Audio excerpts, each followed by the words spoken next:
Graças e louvores se deem a todo momento ao Santíssimo e Diviníssimo Sacramento. Glória ao Pai, ao Filho e ao Espírito Santo, assim como era no princípio, agora e sempre, por todos os séculos dos séculos. Amém. Sob a magnificência do Santíssimo Sacramento, iniciemos nossa reflexão e oração nesta quinta-feira da primeira semana da Quaresma. Em nome do Pai, e do Filho, e do Espírito Santo. Amém.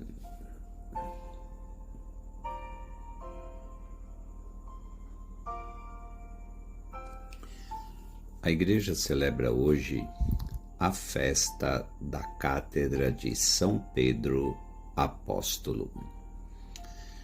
A festa da Cátedra de São Pedro, colocada no dia 22 de fevereiro por um martiriológio muito antigo, é uma boa oportunidade para fazermos memória viva e atualizada do primeiro dos apóstolos, Simão Pedro.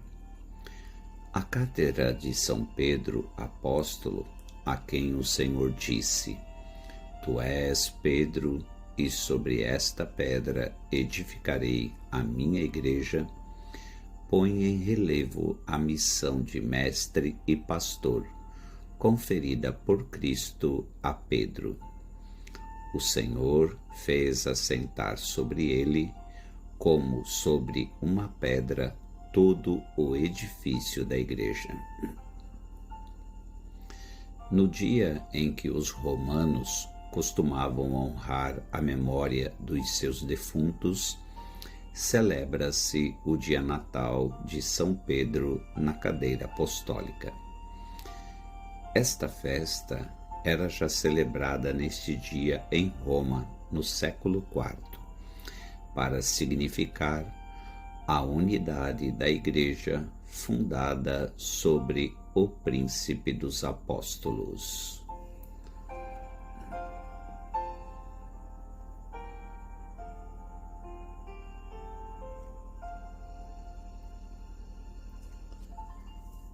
Jesus, mais uma vez eu venho diante de ti, peço-lhe que aumente minha fé e não permitas que dificuldades, incertezas ou problemas me afastem do seu lado.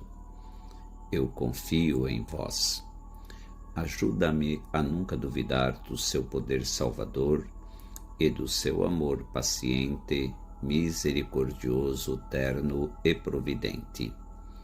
Faça-me experimentá-lo no mais íntimo do meu coração, de tal maneira que eu nunca me separe dele, de forma que eu seja uma verdadeira testemunha pela fé e pela vida, sendo capaz de aproximar outras pessoas de ti, a fim de que possas estender o seu reino nos corações dos meus irmãos e irmãs. Amém.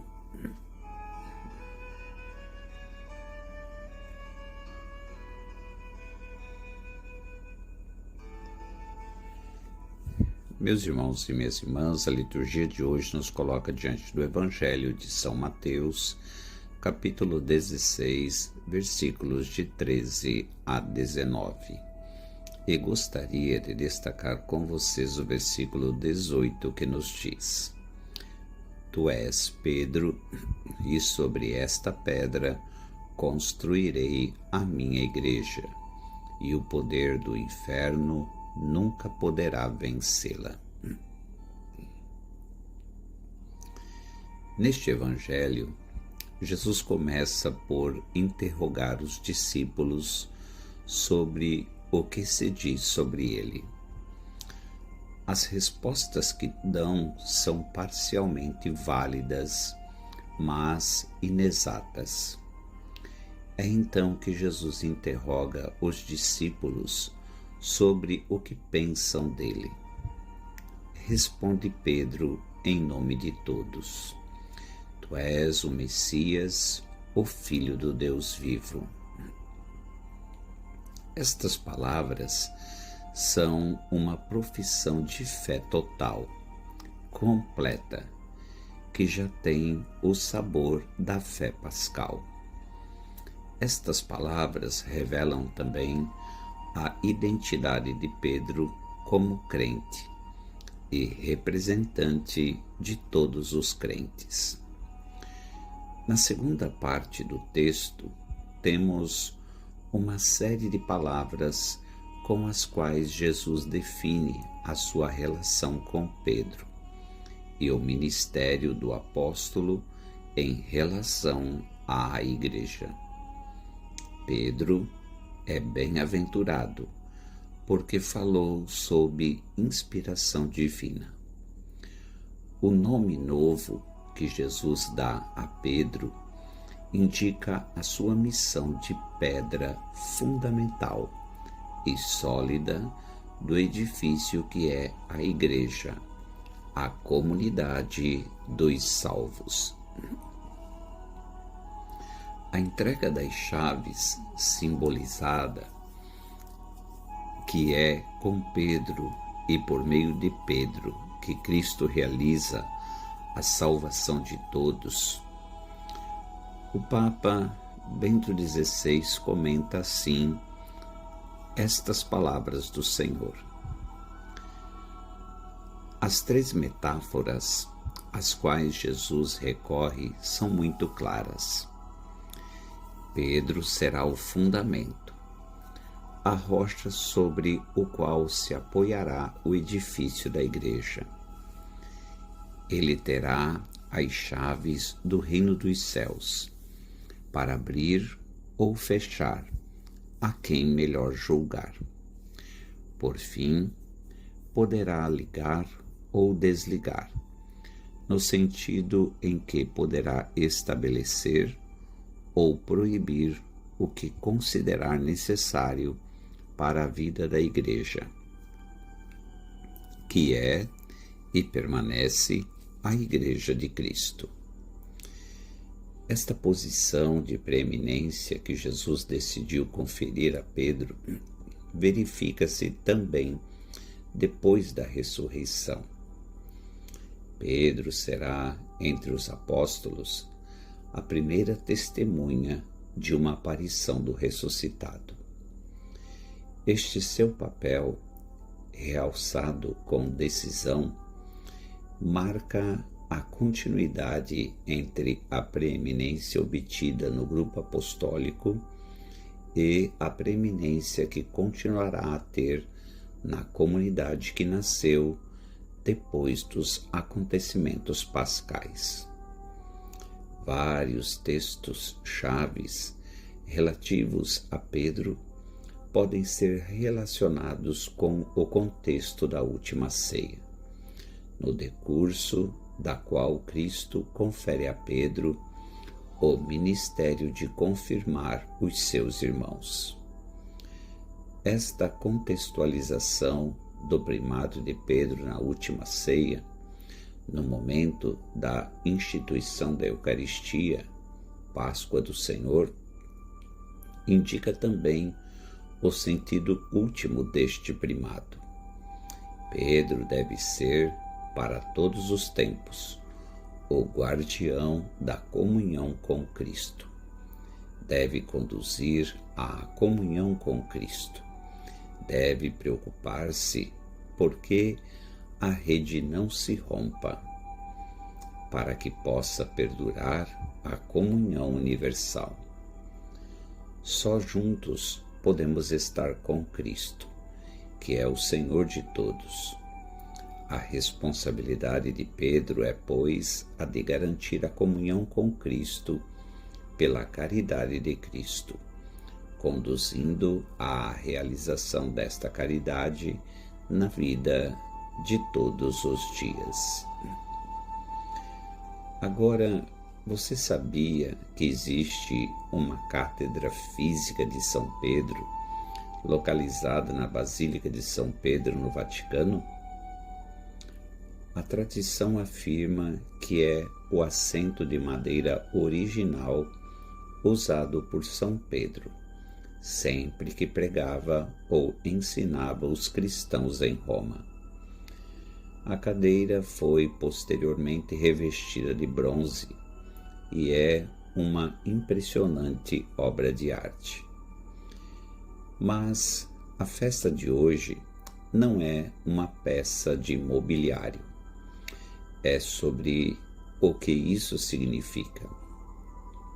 A Cátedra de São Pedro é um símbolo da missão especial de Pedro e dos seus sucessores de cuidar do rebanho de Cristo, mantendo-o unido na fé e na caridade. É um sinal de que Jesus cumpriu a promessa que fez a São Pedro, que lemos no Evangelho de hoje. As portas do inferno não prevalecerão contra a Igreja. Não é segredo que, ao longo dos séculos, alguns dos sucessores de Pedro não foram nada exemplares na sua fidelidade a Deus. No entanto, Deus sempre foi fiel à sua promessa. Ele continuou o fluxo incessante de graças para o mundo através da Igreja. Na verdade, apesar de muitas forças das trevas que vêm contra ela de dentro e de fora, a Igreja permanece unida na fé e na caridade. Podemos contar as maneiras pelas quais as graças e bênçãos da Igreja tocaram as nossas próprias vidas.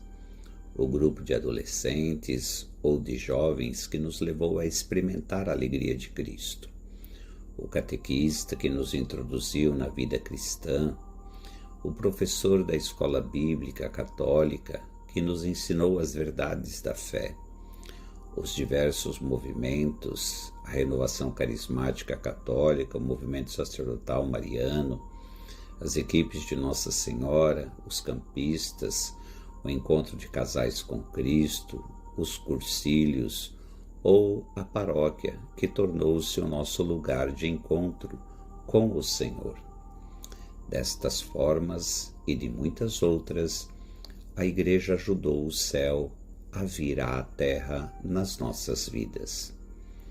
Então confie que Deus é fiel às suas promessas.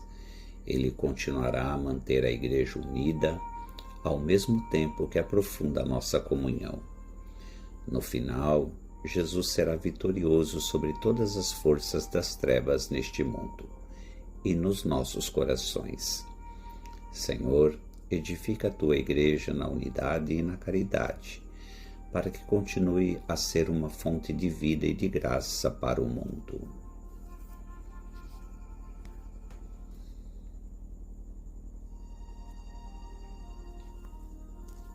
Oremos juntos esta palavra. Senhor Jesus, quero hoje dar-te graças porque fundaste a Igreja sobre a pedra que é Pedro, para que seja na terra o sinal vivo da santidade do Pai e anuncie a todos os povos o Evangelho do Reino dos Céus. Como Simão Pedro, quero dizer-te: afasta-te de mim, que sou pecador.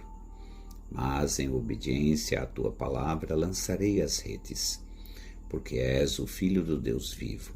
Só tu tens palavras de vida eterna. Só tu és a rocha segura. Só tu és o Senhor e o Mestre. Sou fraco, muito fraco, mas com a tua graça darei a minha vida por ti, que sabes tudo, que sabes que te amo. Amém. Elevemos a nossa prece ao Senhor da Messe por intercessão da Santíssima Virgem Maria, Mãe da Igreja, e do seu castíssimo esposo São José, para que nos conceda o Senhor inúmeras e santas vocações sacerdotais. Ave Maria, cheia de graça, o Senhor é convosco, bendita sois vós entre as mulheres, e bendito é o fruto do vosso ventre, Jesus. Santa Maria, Mãe de Deus, rogai por nós, pecadores, agora e na hora de nossa morte. Amém. Maria, Mãe da Igreja, rogai por nós. São José, rogai por nós. Por intercessão da Santíssima Virgem Maria, Senhora das Mercês, Mãe de Misericórdia, Redentora dos cativos, O bom Deus te abençoe e te guarde. Pai, e Filho e Espírito Santo. Amém. Até amanhã, se Deus assim o permitir.